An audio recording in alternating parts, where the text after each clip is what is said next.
दोस्तों, मैं हूं doctor Madiha Syed. Welcome to another episode of Madiha talks. मेरे चैनल को सब्सक्राइब करना मत भूलिए। अगर आपको मेरी बातें पसंद आएं तो मेरी वीडियोस को लाइक और शेयर ज़रूर कीजिए। आज की मेरी वीडियो है डीएनए की डिस्कवरी और जीन की थ्योरीज के बारे में। 20वीं सदी के अवाइल में साइंसदानों और कीमियादानों ने एटम की साख्त को दरियाफ्त करके दुनिया को हमेशा के लिए बदल दिया। लेकिन अभी भी साइंसदान साइंस की कई शाखों को लेके, जिसमें cell biology, embryology, origin of species and evolution में कई सवालों के जवाबात तलाश कर रहे थे। साइंसदान एम्ब्रियोलॉजी को लेकर इस सवाल का जवाब तलाश कर रहे थे कि आखिर एक एम्ब्रियो किस तरह एक बड़े अडल्ट इंसान में तब्दील हो जाता है, उसके पास ये इंस्ट्रक्शन या मालूमात कहाँ से आती हैं। इसी तरह सेल बायोलॉजी में साइंसदान इस मखमसे का शिकार थे कि सेल के अंदर पाए जाने वाले ऑर्गेनेलिस को किस तरह से पता चलता है कि किस ऑर्गेनेली ने क्या काम करना है। इसी तरह अनवाओ इकसाम के जानदार इस ज़मीन में कैसे मार्ज़ वजूद में आए। ओरिजिन ऑफ स्पीशीज़ और एवोल्यूशन में साइंसदान इस बात पर परेशान थे। हमारे पास प्री हिस्टोरिक टाइम का, जिसमें इंसान ने अभी कोई डॉक्यूमेंटेड एविडेंस या अपनी बातों को लिखना शुरू नहीं किया था, कोई एविडेंस मौजूद नहीं है। लेकिन आज से तकरीबन 2500 साल पहले का एविडेंस मौजूद है, जब इंसान के पास डॉक्यूमेंटेड हिस्ट्री थी। जब साइंटिफिक रेवोल्यूशन नहीं आया था, जो कि 17वीं सदी में आया, उससे पहले का इंसान इन राजों को जानने के लिए फिलॉसफी और मजहब का सहारा लिया करता था। आइए कुछ ग्रीक फिलोसोफर्स की थ्योरीज का जायजा लेते हैं कि उन्होंने इन सवालों को के जवाबात तलाश करने के लिए क्या क्या थ्योरीज पेश की। सबसे पहले हम बात करेंगे ग्रीक फिलोसोफर हिप्पोक्रेटिस की, जिसको फादर ऑफ मेडिसिन भी कहा जाता है। हिप्पोक्रेटिस 460 BCE से लेकर 370 BCE तक मौजूद रहे, और हिप्पोक्रेटिस के मुताबिक हर इंसान, हर माँ बाप के अंदर एक सीड होता है, और वो सीड जिसके अंदर तमाम जीनियाती इंफॉर्मेशन या जेनेटिक इंफॉर्मेशन या जीनियाती मालूमात होती हैं, वो माँ बाप से बच्चों में मुंतकिल होती हैं। हिप्पोक्रेटिस की यही थ्योरी पैन जेनेसिस की थ्योरी का सबब बनी, जो कि डार्विन ने बाद में पेश की। हिप्पोक्रेटिस के बाद जिक्र आएगा एसाइलस का, जो कि 458 BCE में थे।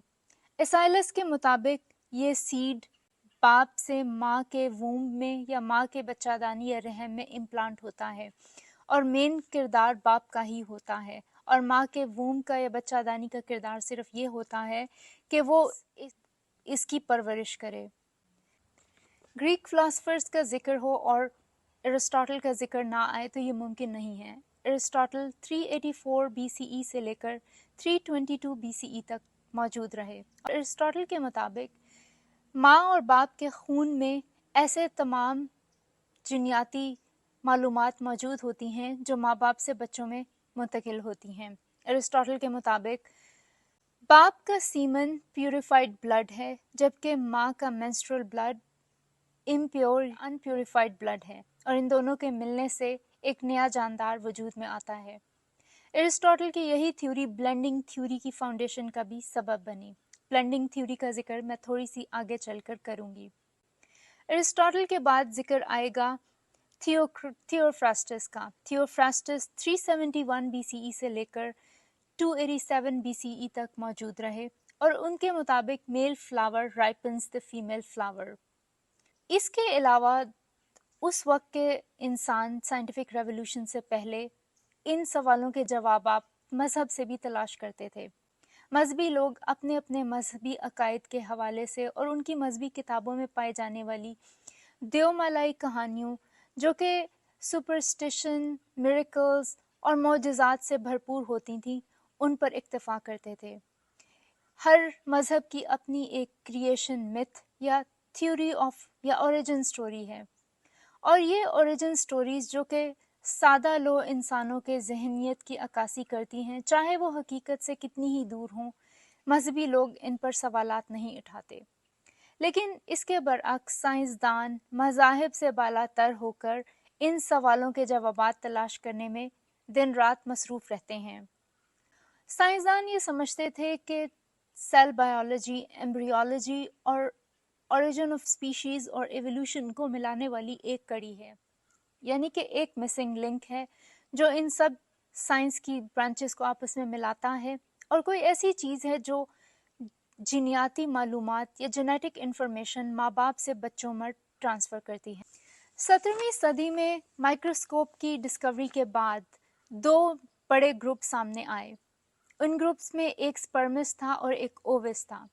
स्पर्मिस्ट ये कहते थे कि उन्होंने माइक्रोस्कोप में स्पर्म के अंदर हेमंक्लस देखा है, यानी कि एक छोटा सा इंसान देखा है, और ये छोटा सा इंसान माँ के वूम में इम्प्लांट होता है और इसके बाद ये सिर्फ बड़ा होता है। माँ के वूम या यूट्रस का काम है उसको बड़ा करना। बरअक्स ओविस थे जो कहते थे कि माँ की ओवरी में सारी इंफॉर्मेशन है कि लड़का होगा या लड़की होगी और उनकी क्या खुसूसियात होंगी, और स्पर्म का काम सिर्फ ये है कि वो ओवरी को स्टिमुलेट। अब आइए हम बात करते हैं ऑगस्ट्रियन मंक ग्रेग मेंडल की। मेंडल एक मंक थे और वो 1822 से लेकर 1884 तक रहे, और उन्होंने fundamentals of law of inheritance discover किए। मेंडल साइंस में खास दिलचस्पी रखते थे और अपनी मॉनेस्ट्री के गार्डन में मटर के प्लांट्स पर एक्सटेंसिव तजर्बात और मुशाहिदात करते थे, और उन्होंने डेटा का एक पहाड़ इकट्ठा किया कई दहाइयों में अपने मटर के प्लांट्स पर रिसर्च करके। मेंडल ने मटर के प्लांट्स का इंतखाब इसलिए किया क्योंकि मटर के प्लांट की कई खसूसियात थीं। एक तो उनके फूलों के रंग मुख्तलिफ थे, यानी कि पर्पल फूल और सफ़ेद फूल। उसके अलावा मटर के बीज की साख्त और उसकी रंगत मुख्तलिफ थी। इसके अलावा तने का साइज़ बड़ा और छोटा था। इसी तरह मेंडल ने मटर के पर्पल फूलों वाले प्लांट को मटर के सफ़ेद फूलों वाले प्लांट के साथ क्रॉस पॉलिनेट किया या उसकी क्रॉस ब्रीडिंग की। इसको हाइब्रिडाइजेशन बोलते हैं। इस क्रॉस ब्रीडिंग के नतीजे में जो पहली फसल तैयार हुई उसको उसने F1 जनरेशन का नाम दिया, और उसके नतीजे में जो दूसरी नस्ल या जो उसकी दूसरी जनरेशन तैयार हुई उसको उसने F2 जनरेशन का नाम दिया। मेंडल ने ये नोटिस किया कि मटर के जो पर्पल फूल थे, जब उनको सफ़ेद फूलों के साथ क्रॉस पॉलिनेट किया गया तो पहली जनरेशन में सारे फूल पर्पल थे, लेकिन इन पर्पल फूलों की जो अगली नस्ल थी उसके तकरीबन 1/3% फूल पर्पल थे और 1/4% फूल सफ़ेद थे, यानी कि 1/4 फूल सफ़ेद थे। इससे ब्लेंडिंग थ्योरी, जो कि इससे पहले ये ख्याल किया जाता था कि माँ और बाप की क्वालिटीज़ मिलकर बच्चों की क्वालिटीज़ बनती हैं, जैसे कि आप लाल और नीले रंग को मिलाएं तो उसके नतीजे में पिंक रंग वजूद में आएगा। तो इसी तरह ये ख्याल किया जाता था कि माँ और बाप की खसूसियात मिलकर बच्चों की खसूसियात बनती हैं।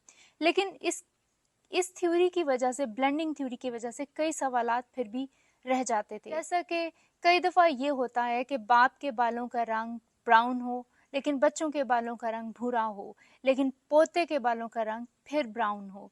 तो इससे ये अंदाज़ा होता है कि एक जनरेशन स्किप होती है और दादा की खसूसियात पोते में ज़ाहिर होती हैं।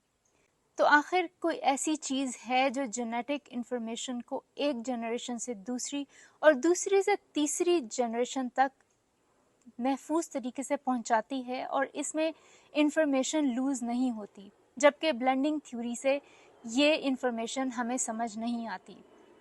मेंडल के तजर्बात से हमें ये देखने को मिलता है कि पहली जनरेशन में तो सफ़ेद फूल हमें नज़र नहीं आए, लेकिन दूसरी जनरेशन में हमें सफ़ेद फूल देखने को मिले। इन तजर्बात से मेंडल ने दो चीज़ें अखज़ की, दो लॉज अखज़ किए। एक था लॉ ऑफ इंडिपेंडेंट असॉर्टमेंट और दूसरा था लॉ ऑफ सेग्रीगेशन। मेंडल ने मटर के दानों की मुख्तलिफ खसूसियात को उनकी ट्रेट्स करार दिया, जैसे कि फूलों का पर्पल होना या सफ़ेद होना एक ट्रेट है या एक खसूसियत है। इसी तरह तने का बड़ा होना या छोटा होना दूसरी ट्रेट है। इसी तरह बीज के साइज़ का मुख्तलिफ होना या बीज के रंग का मुख्तलिफ होना एक और ट्रेट है। मेंडल ने कहा कि हर ट्रेट की एक ख़ास जीन है اور ہر جین کی ایک کاپی ماں سے آتی ہے اور دوسری کاپی باپ سے آتی ہے۔ مینڈل نے یہ بھی اخذ کیا کہ پرپل فلاور، پرپل پھول جو کہ پہلی جنریشن میں ہمیں نظر آتے ہیں وہ ڈومیننٹ ٹریٹ ہے، اور جو سفید پھول ہیں جو ایک جنریشن کو سکپ کر کے اس سے اگلی جنریشن میں نظر آتے ہیں وہ ریسیسو ٹریٹ ہے۔ اس طریقے سے مینڈل نے یہ اخذ کیا کہ اگر ریسیسو ٹریٹ کی کاپی ایک پودے سے آئے اور ڈومیننٹ ٹریٹ کی کاپی دوسرے پودے سے آئے تو صرف ڈومیننٹ ٹریٹ ہی پہلی جنریشن میں نمودار ہوگی۔ دوستوں، مینڈل کے یہ ایکسپیریمنٹس اس کی زندگی میں تو اس کو کوئی خاص کریڈٹ نہیں دلوا سکے، لیکن آنے والے وقتوں میں سائنسدانوں کے لیے بہت کارآمد ثابت ہوئے۔ دوستوں، مینڈل نہ تو کروموسوم سے واقف تھا نہ ہی ڈی این اے سے، لیکن اس نے اپنے تجربات کی روشنی میں یہ ثابت کیا کہ ہر ٹریٹ کی ایک آئیڈینٹیکل کاپی دوسرے پیرنٹ سے آتی ہے اور پھر یہ دونوں ٹریٹس دوسری جنریشن میں منتقل ہوتی ہیں۔ اب ہم آتے ہیں 1869 میں، جب فریڈرک مائزر نے نیوکلک ایسڈ کو ڈسکور کیا۔ نیوکلک ایسڈ دو طرح کے نیوکلک ایسڈ ہوتے ہیں، ایک رائبوز نیوکلک ایسڈ اور دوسرا ڈی آکسی رائبوز نیوکلک ایسڈ۔ 1882 میں کروموسوم کو سیل کے نیوکلیس میں شناخت کر لیا گیا تھا، اور یہ بھی شناخت کیا گیا تھا کہ کروموسوم نیوکلک ایسڈ اور پروٹین سے مل کر بنتا ہے، لیکن سائنسدان ابھی تک یہ بات نہیں جانتے تھے کہ ایک نسل سے دوسری نسل تک جینیاتی معلومات کی منتقلی ڈی این اے کے ذریعے ہوتی ہے یا پھر پروٹین کے ذریعے۔ آنے والے وقتوں میں دوسرے سائنسدانوں نے اس بات کا بھی کھوج لگایا۔ اب ہم آتے ہیں 1910 میں۔ 1910 میں فیبس لیوین نے نیوکلک ایسڈ کے مختلف اجزاء کا پتہ لگایا۔ Nucleic acid, D N A nucleic acid, deoxyribose nucleic acid, 5 carbon sugar ایک فاسفیٹ گروپ اور نائٹروجن بیسز کے ساتھ مل کر بنتا ہے۔ ابھی تک ڈی این اے کے سٹرکچر سے سائنسدان ناواقف تھے۔ فیبس لیوین نے ایک ٹیٹراڈ سٹرکچر ڈی این اے کا بنانے کی کوشش کی، لیکن سائنسدانوں نے اس کو رد کر دیا اور انہوں نے کہا کہ ڈی این اے کا ٹیٹراڈ سٹرکچر بہت ہی انسٹیبل ہے اور یہ جینیٹک انفارمیشن کو سٹور کرنے کی صلاحیت نہیں رکھتا۔ دوستوں، میرے چینل کو سبسکرائب کیجئے۔ اگر آپ کو میری ویڈیوز پسند آئیں تو ان کو لائک اور شیئر ضرور کیجئے۔ اپنا خیال رکھیے۔